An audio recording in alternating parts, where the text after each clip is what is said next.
Hi everyone, so I am back again. I wanted to take this time to slowly walk you guys through explicitly through the family therapy theory grid.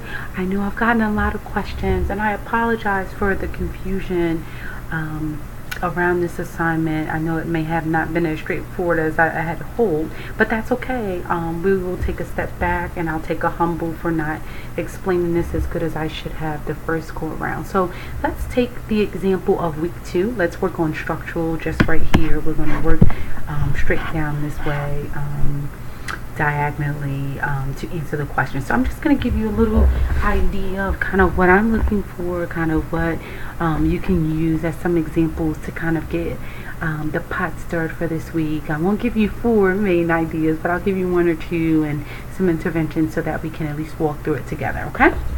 Cool. So actually, if you guys have the Nichols book, this is a really great resource for this assignment.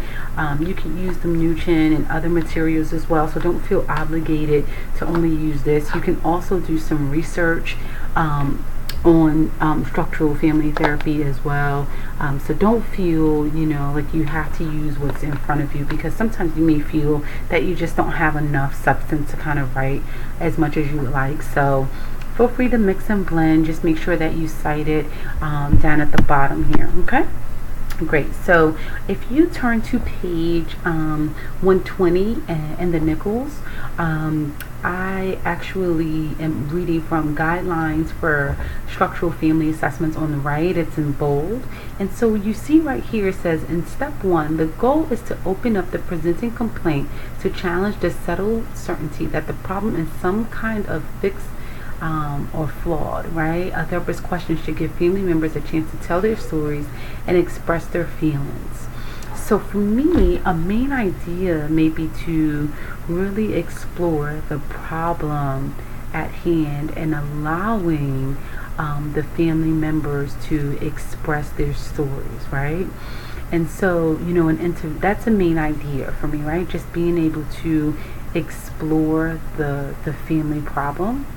And then the intervention is actually your ability to allow everyone to tell their story without question it in the moment, just allowing people to process. Because what you find sometimes is that people have different perceptions of what the problem is. And so, the parents may think that little Johnny's the problem, and little Johnny thinks that the parents' way of communication and discipline is the problem, right? And so you allow that to unfold and everyone has a voice, because then that allows you to move forward, right? And so across cultural consideration, right, I grew up in predominantly Native American and African American household, and many of our cultures talk about the child being seen but not heard. And so in today's society, that's a different kind of trend, because we know that that's not healthy for children to feel like they don't have a voice and that they can express what's going on with them. And so cross cultural considerations is that some ethnicities and some cultures are really strict in what they are comfortable with allowing their children to share, and what they're comfortable with allowing other people to know outside of the generic family. So I think that can be a struggle sometimes with trying to figure out what is the issue at site, depending on their ability to allow you in, right? So that's a huge cultural consideration, but I'm pretty sure you guys can come up with tons. But another example I wanted to give you guys is if you turn to page 121, where it says therapeutic techniques. This is also really just giving you some wealth of knowledge as well for structural family therapy for week 2. So it talks about how there's kind of like 3 overlapping stages that Mnuchin discovered. And so the first one is joining the family in a position of leadership. The second one is mapping the family's underlying structure, right? And the third one is intervenes to transform this structure. So those are like 3 main ideas. And if you look down towards the bottom, it talks about how these are the steps that are needed, and these steps include joining and accommodating, enactment, structural mapping, boundary making, unbalancing, challenging unproductive assumptions. And those, although they name them as steps, are really interventions, because these are the things that you are going to do to really get the families to respond.